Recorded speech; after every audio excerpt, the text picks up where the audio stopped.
اس لیے میرے بھائی آنے والے دنوں کے اندر یہ بات طے ہوگی کہ اس سلسلے کے اندر کیا کیا جائے. ہم اس کو نقض امن سمجھتے ہیں. آپ ایسا کرنے والوں پر نقض امن کی بنیاد نہ بنائیں اور وہ جو گھروں سے باہر نکلے ان پر نقض امن کی بنیاد. آج بنگلور کے اندر جو یہ واقعہ 3 سال پہلے ہوا تھا، جو کرنے والا تھا وہ آزاد پھر رہا ہے، اور میں سمجھتا ہوں کہ 63 یا 64 لوگ 3 سال سے جیلوں کے اندر پڑے ہوئے، صرف اس لیے کہ جو نقض امن کرنے والا ہے اسے تو آپ نے آزاد چھوڑ دیا، اور جو احتجاج کرنے والے تھے ان سے آپ کو جیل میں بھر دیا. ہم اس چیز کو اس ملک کے امن کے خلاف سمجھتے ہیں. میرے بھائی، بلڈوزر چلانا یہ بھی ایک چیز تھی.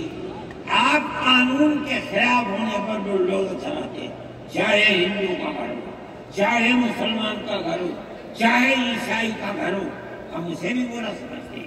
آپ نوٹس دیجیے، چند دن کی مہلت دیجیے.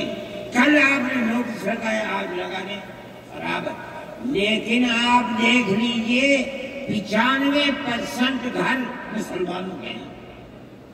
پوری روڈ کے اوپر جہاں مکانات کہتے ہیں کہ اپنی جگہ سے بڑے ہوئے ہیں، مسلمانوں کے بھی ہے، ہندوؤں کے بھی مکانات، آپ صرف مسلمان کے مکان توڑ دیں. پھر دوسری مصیبت کیا ہے کہ اس مکان کے اندر مان لیجیے بوڑھے ماں باپ رہتے ہیں، جس کو آپ نے پکڑا ہے، کوئی غلطی ہوئی ہے، اس کے بیوی اور بچے رہتے ہیں اس مکان میں. غلطی اس ایک آدمی سے ہوئی، آپ پورے مکان کو گرا دیں، ماں باپ کہاں جائیں گے؟ ایسے مکانات کو گرا دیا جس میں وہ کرائے پر رہتے تھے، وہ ان کا مکان ملے، آپ نے گرا دیا. ہم اس کے خلاف، ہم یہ سمجھتے ہیں کہ گورنمنٹ کا یہ عمل ملک کے دستور اور آئین کے خلاف ہے. اس لیے جمعیت علماء ان تمام چیزوں کے اوپر نکیر کرتی ہے، اور ہم یہ سمجھتے ہیں کہ اگر یہ ملک زندہ رہے گا تو اخوت و ہمدردی اور پیار و محبت کے ساتھ زندہ رہے گا. جمعیت علماء کی یہ پالیسی ہے، ہم سب کو ساتھ لے کر چلتے ہیں، کسی کی مخالفت نہیں.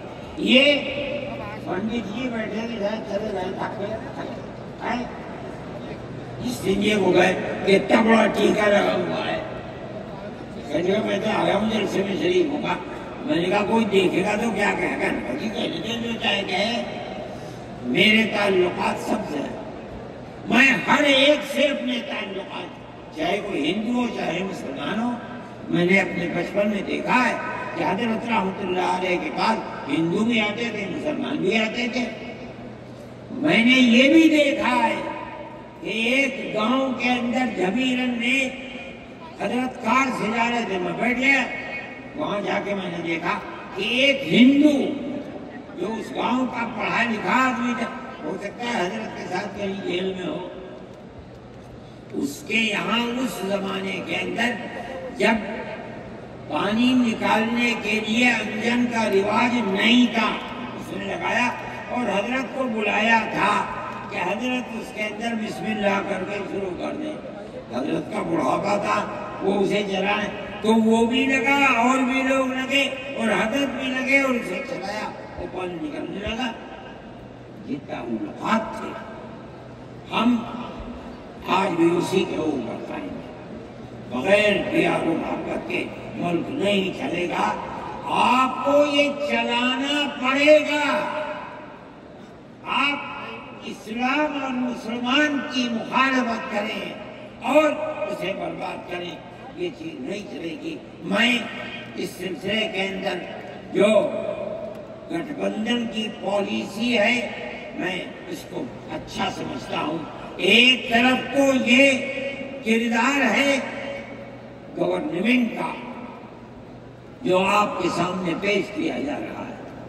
دوسری چیز الیکشن کے زمانے کے اندر جو انڈیا گٹھ بندھن نے اپنا مینیفیسٹو شائع کیا، میرے پاس یہ چیز پہنچی کہ راہل گاندھی جی نے یہ کہا ہے کہ ہماری حکومت اگر بنے گی تو ہم ہر اقلیت کو اپنے مذہب کے اوپر چلنے کی آزادی دیں گے۔ میں نے ان کی اس بات کو قدر کے لیے دیکھا اور میں نے یہ اعلان کیا کہ اس اعلان کے بعد مسلمان کو اس گٹھ بندھن کی جس میں رہ کر اس کو آزادی ملتی ہے اپنے مذہب کی، اس کو ووٹ دینا اپنے ملک اپنے دین کی حفاظت کے مرادف ہے۔ اور مجھے بڑی خوشی ہے کہ سارے ہندوستان کے مسلمانوں نے ایک جٹ ہو کر کے گٹھ بندھن کو ووٹ دیا اور گٹھ بندھن اس طرح سے آگے نکلا اور بی جے پی آئی۔ میرے بھائی، یہ جمعیت علماء کی پالیسی ہے اور جمعیت علماء اس پالیسی کے اوپر زندہ ہے۔ مسئلہ فلسطین کا ہے، بڑی عجیب بات ہے۔ فلسطین آزاد ملک ہے، حقیقت یہ ہے۔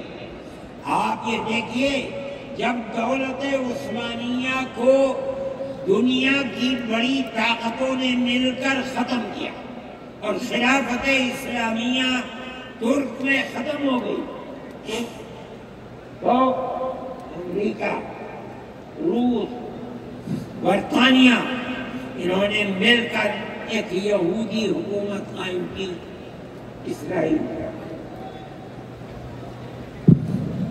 اس کی ایک حدود اربع تھی،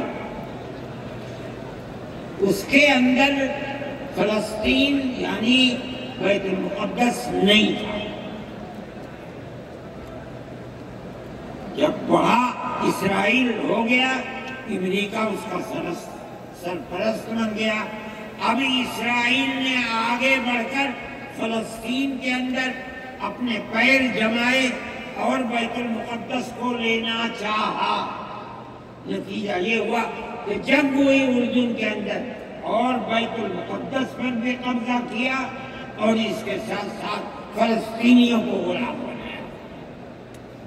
ابھی دل نہیں تھما، تھوڑے دنوں کے بعد پھر آگے بڑھا اور گولان کی وہ پہاڑیاں جو شام کے اندر تھی ان کے اوپر قبضہ کر لیا۔ جس دن پہلا حملہ بولا فلسطینیوں نے، ہمارے ملک کے پرائم منسٹر نے یہ کہا کہ یہ دہشت گرد ہے۔ مجھے بڑا افسوس ہوا کہ یہ تاریخ کی دنیا کی نہیں جانتے۔ ایسا لگتا ہے جیسے انہوں نے دنیا کو دیکھا ہی نہیں۔ میں نے اعلان دیا، میں نے یہ کہا کہ جو یہ کہتے ہیں کہ یہ دہشت گرد ہیں، اگر یہ دہشت گرد ہیں اور غلامی کی زنجیروں کو توڑنا یہ دہشت گردی ہے، گاندھی جی بھی دہشت گرد تھے، نہرو بھی دہشت گرد تھے، ہمارے اکابر بھی دہشت گرد تھے۔ یہ ایسی بات ہے جس کی کوئی تعویل نہیں ہوتی۔ اللہ کا فضل ہے، اس کے بعد سے آج تک کبھی یہ نہیں کہا گیا کہ دہشت گرد ہے۔ لیکن مجھے افسوس ہے، میں نہیں مانتا ہوں اس بات کو، لیکن ہندوستان کی یہ غلط پالیسی اگر ہے، میں گیا عرب، میں نے لوگوں سے سنا کہ ہندوستان کا بارود فلسطینیوں کے مارنے کے لیے اسرائیل میں ہو رہا ہے۔ اس پہ کہنے والوں نے کہا کہ ہندوستان کے فوجی بھی اسرائیل کے ساتھ لڑ رہے ہیں۔ میں اس کی تصدیق نہیں کر سکا ہوں، اتنے میں بات نہیں، مگر میں یہ کہتا ہوں کہ کھل کر پالیسی ہونی چاہیے۔ آپ اگر فلسطین